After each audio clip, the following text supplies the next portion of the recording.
السلام عليكم احبابي، كي دايرين؟ لاباس عليكم؟ صحيحتكم؟ كنتمنى تكونوا في ظروف جيده. معكم فيديو جديد، موضوع جديد على قناه جليله كوتش فور بوزيتيف لايف. المرجو الضغط على زر الاشتراك وتفعيل الجرس بالنسبه للناس اللي اول مره غيتصادفوا مع الفيديو ديالي ويسمعوني. وحبابي ديال ديما، مرحبا بكم معايا على الراس والعين. نبداو على بركه الله. من اجمل الاشياء في الكون واللي انت كتبان لك هي مقاداش ما مزياناش، كتبان لك بلي انت محقور، كتبان لك بلي انت كلشي جا عليك، كتبان لك بلي انت غارق مشاكل تاع راسك، كتبان لك كاع البيبان تسدوا في وجهك. هذه هي اجمل لحظه في الكون. الانسان تيجهلها. باش تيجهلها؟ بعدم التقرب ديالو من الله سبحانه وتعالى. ربي كيضيق عليك الخناق في الدنيا بالابتلاءات، يسد عليك البيبان ويسد عليك الباب ديال الاصدقاء وديال العائله وديال كل شيء. علاش؟ باش تلجأ ليه هو وتعرف ان الله حق. الله اللي خلقك، الله اللي قاد يعطيك، والله اللي تيوجدك لواحد المرحله اللي غتكون زوينه في حياتك. ربما انت ما كتبانش لك، انت ما شايفهاش ما عارفاش، ولكن غتحسها في الايام اللي جايه. لهذا تنقول لك بانه مهما كان مرا سوف يمر. لهذا الانسان يحاول قدر الامكان يتقرب من الله سبحانه وتعالى. قلوا من الجلسه مع الناس وجلسوا مع الله بزاف.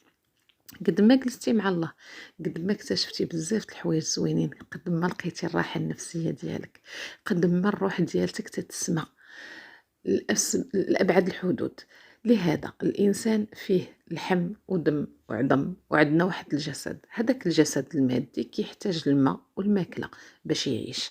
ياك حنا كنعطيو هذا الشيء، ولكن فين هو الجانب الروحي ديالك؟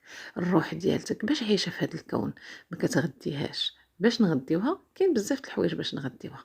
اكيد الذكر، ونتقربوا من الله، نديروا حوايج زوينين، نظره تفاؤليه للحياه. ديما كي كنقول لكم النشاط الحيوي والطاقه الايجابيه، نشوف الامور بايجابيه.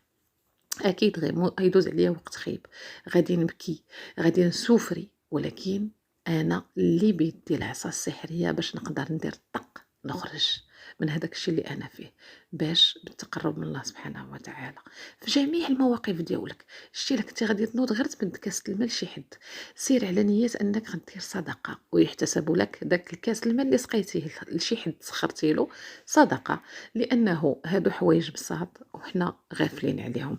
صدقوني، الله ملي كيعطينا شي ابتلاء ولا كيعطينا شي مشكل كبير وحنا كنغرقوا فيه بضيق تفكيرنا كبشر، لانه حنا القدره ديالتنا كتبقى محدوده امام القدره ديال الخالق سبحانه وتعالى. هو اللي نواصيه، النواصي ديالنا بيده، وهو القلوب ديالو بيديه، يقلبها كيف يشاء في الصباح وفي المساء. لهذا انت ما تعلق قلبك بتا شي حد من غير الله سبحانه وتعالى. خلي قلبك معلق بالله، وكاع داكشي اللي خالقه الله غيعلقوا بك، حيت هو اللي بيديه يقول ليه كن فيكون. يعني انت خودها كما تنقولوا من خفافت عليك الالتزام، وعليك اللجوء لباب الله سبحانه وتعالى. ما تبقاش تلجأ للعباد اللي بحالك. ما نلجأش لواحد باش نفش عليه قلبي ولا نعاود ليه مشكلي ونقول يعطيني الحل ولا غيفكر لي ولا كذا. كما تنقول لكم ديما، الانسان يشيط راس مالو يقول لك مسكين مسكينه بقات فيا ما تستاهلش.